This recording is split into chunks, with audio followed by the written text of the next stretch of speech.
نہیں دیکھیے، جہاں تک مرزا علی انجینئر کی بات ہے نا، مرزا علی انجینئر کی بات ہے، تو بھائی دنیا میں کامل باطل کوئی بھی نہیں ہوتا ہے، ہر باطل کے اندر کوئی نہ کوئی اچھائی ہوتی ہے۔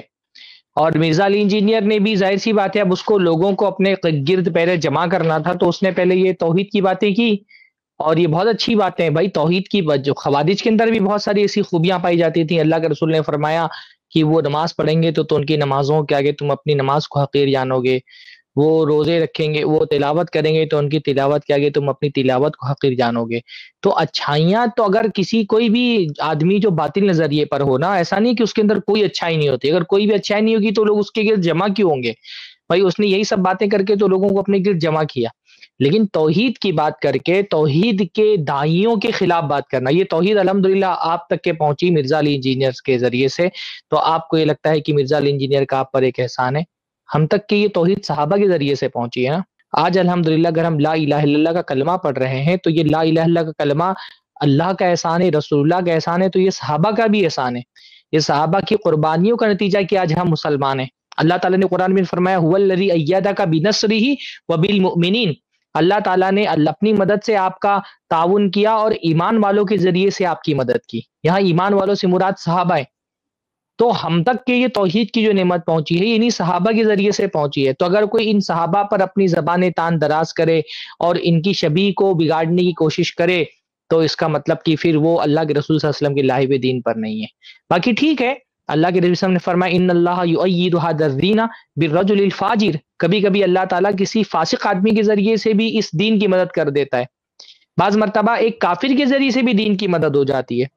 اللہ کے رسول صلی اللہ علیہ وسلم کے چاچا ابو طالب اللہ کے رسول پر ایمان نہیں لائے، لیکن اللہ کے نبی صلی اللہ علیہ وسلم کی جو قربانیاں انہوں نے مکہ دور میں دی، مکہ کے دور میں بہت سارے صحابہ کو بھی وہ قربانیاں دینے کی توفیق نصیب نہیں ہوئی جو انہوں نے مدنی دور میں جو ایمان لے کر کے آئے، لیکن کیونکہ ایمان کی دولت نہیں ملی، توحید کی دولت نہیں ملی، تو ان قربانیوں کی کوئی اہمیت نہیں ہے۔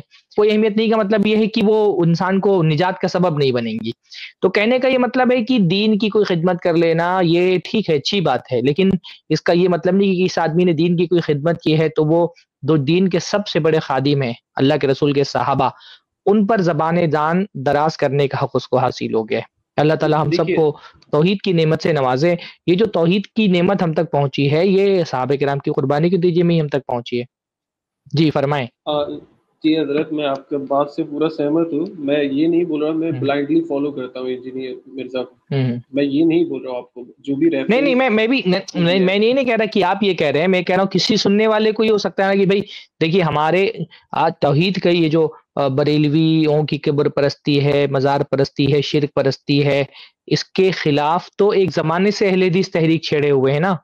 شاہ اسماعیل دہلوی کے زمانے سے ہی آپ دیکھیں ہندوستان میں سب سے زیادہ قبر پرستی کا خاتمہ کرنے میں اگر کسی ایک شخصیت کا نام آئے گا سب سے آگے تو وہ شاہ اسماعیل دہلوی ہے، اور کوئی یہ کتاب اگر سب سے زیادہ جس نے توحید کی دعوت کو عام کرنے میں سب سے اہم ترین کردار ادا کیا ہے تو وہ تقویۃ الایمان ہے۔ بڑی تعداد میں جن لوگوں نے قبر پرستی اور درگاہ پرستی سے توبہ کی ہے وہ شاہ اسماعیل دہلوی ہے، اور اس کے بعد سے اہل حدیث تحریک میں آپ دیکھتے رہیں کہ ہمارے بہت قریب میں علماء آپ دیکھیں، شیخ توصیف الرحمان ناشدی ہیں، شیخ معراج ربانی ہیں، ان کی محنتوں کے نتیجے میں جب مرزا علی انجینئر اپنی ماں کی گود میں رہا ہوگا تب سے اہل حدیث الحمدللہ توحید و سنت کی دعوت کا کام کر رہے ہیں الحمدللہ۔ بلکہ مرزا علی انجینئر تو بہت پارشلٹی کرتا ہے، اس کو بریلویوں کی درگاہ پرستی اور بریلویوں کا شرک دکھائی دیتا ہے، اس کو شیعوں کا رافضیوں کا شرک دکھائی نہیں دیتا۔ شیعوں کے لیے وہ ہر طرح سے اپنے دل کو اور اپنی زبان کو نرم رکھتا ہے۔ اگر کوئی آدمی واقعتاً توحید کا داعی ہے اور شرک کا مخالف ہے تو پھر اس کو ہر طرح کی شرک کی مخالفت کرنی چاہیے۔ یہ نہیں کہ بریلویوں کے شرک اور بریلویوں کی بابا پرستی کے خلاف آپ بات بولیں اور جو اصلی مشرک اور اصلی جو ہے وہ قبر پرست ہیں، مزار پرست ہیں، روافظ، اور ان کو چھوڑ دیں آپ۔ تو میں یہ کہہ رہا ہوں کہ ٹھیک ہے، اللہ تعالیٰ نے آپ کو ایک آدمی کے ذریعے سے ہدایت دی ہے، بہت اچھی بات ہے، اللہ تعالیٰ کسی کو بھی ہدایت کا ذریعہ بنا دیتا ہے، لیکن کسی کے ذریعے سے ہدایت ملنے کا یہ مطلب نہیں کہ وہ آدمی کامل طور پہ برحق ہے۔ بارک اللہ فیکم۔ اچھا سرفراز بھائی، یہ ایک جملہ آپ نے بولا نا تو مجھے ایک چیز یاد آ گئی کہ یہ شرک اور یہ بدعات اور یہ تصوف، ان تینوں کا اصل میں اصل مرجع اور اصل جڑ آپ دیکھیں گے یہ شیعہ ہیں۔ جتنے صوفیاء ہیں نا آپ دیکھیے نا، آپ ان کی سوانح پڑھ کے دیکھ لیجیے، آپ دیکھیں گے نا کہ وہ ایران سے آئے، ان کی آمد ایران سے ثابت ہوتی ہے. اور جو تصوف کی جڑیں ہیں، آپ ان جڑوں کا جا کر کے مطالعہ کیجئے تو وہ بھی آپ کو شیعوں میں جا کے ملے گا. شرک کی ابتدا بھی امت میں آپ کو شیعوں سے ملے گی. تو جتنی جو بھی شرک ہے، جو بھی بدعت ہے، جو بھی قبر پرستی ہے، اور جو بھی یہ تصوف کا پورا سسٹم ہے، یہ سارا کا سارا شیعوں سے آیا ہوا ہے، روافض سے آیا ہوا ہے. تو فراز بھائی نے جو یہ بات کہی نا کہ اگر تم شرک کے بارے میں اتنے اور توحید کے سلسلے میں اتنے غیرت مند ہو اور شرک سے تمہیں اتنی نفرت ہے، تو پھر بھائی بریلویوں کے شرک تو تم کو دکھتے ہیں، ان کی بدعت تو تم کو دکھتی ہے، ان کا تصوف، ان کی کہانیاں تم کو دکھتی ہیں. بھائی روافض کی کہانیاں سن لیں گے تو اڑ جائیں گے، یہ کھوپڑی اڑ جائے گی. ان کی کہانیاں سنیں گے نا تو یہ کھوپڑی اڑ جائے گی. ساری کہانیاں وہیں سے آتی ہیں، ان کے ہاں تو اور ہی کوئی سر پیر نہیں ہوتا. لیکن یہ بندہ کبھی ان پہ رد نہیں کرتا یا ان کے لیے نرمی دکھاتا ہے. یہ بہت اہم بات انہوں نے کہی ہے، اور اس سے بات سمجھ میں آتی ہے کہ یہ کیا ہے. بہت اہم بات ہے، بہت اہم بات ہے. دیکھیے بنو امیہ کے خلاف جو ہے آدمی زہر اگلتا ہے، جبکہ بنو امیہ نے اپنے دور میں شرک اور اس طرح سے بدعات کے لیے کوئی جگہ، کوئی گنجائش نہیں دی. بعد میں آپ عباسی دور دیکھیں، فاطمی دور دیکھیں، ان لوگوں نے کتنا سپورٹ کیا بدعات و خرافات کو. بھائی ہر طرح کے آدمی کو ہر طرح کی کتابیں لا کے لائبریریوں میں رکھنا، ہر طرح کے آدمی کو چاہے منطق فلسفہ کسی بھی طرح کا ہو اس کو جگہ دینا، یہاں تک کہ یہ جو فتنہ تھا خلق قرآن کا اس کی سرپرستی کرنا. تو ایک بلکہ یہ علی مرزا کی ایک ویڈیو دیکھ رہا تھا، بار بار وہ کہتا بندہ کہ بنو امیہ گالی دیتے تھے اہل بیت کو. ارے بھائی بنو امیہ آپ ان کی تاریخ پڑھو، یہ جو بعد کے خلفاء تھے ان لوگوں نے جو ہے گالی دینا، یہ بنو امیہ کو گالی دیا الٹا. بلکہ عمر بن عبدالعزیز رحمہ اللہ کے بارے میں کہا جاتا ہے کہ انہوں نے جو بنو امیہ گالی دیتے تھے انہوں نے آ کے رکوایا ہے. جبکہ تاریخ ابن عساکر کی صحیح روایت ہے کہ واقعی انہوں نے گالی رکوائی، لیکن کون سی گالی؟ وہ اہل بیت کو گالی نہیں جاتی تھی، وہ بنو امیہ ہی کو گالی دی جاتی تھی. تاریخ ابن عساکر کی روایت ہے کہ ایک شخص کو عمر بن عبدالعزیز رحمہ اللہ نے کوڑے مارے کیونکہ وہ امیر معاویہ کو گالی دے رہا تھا.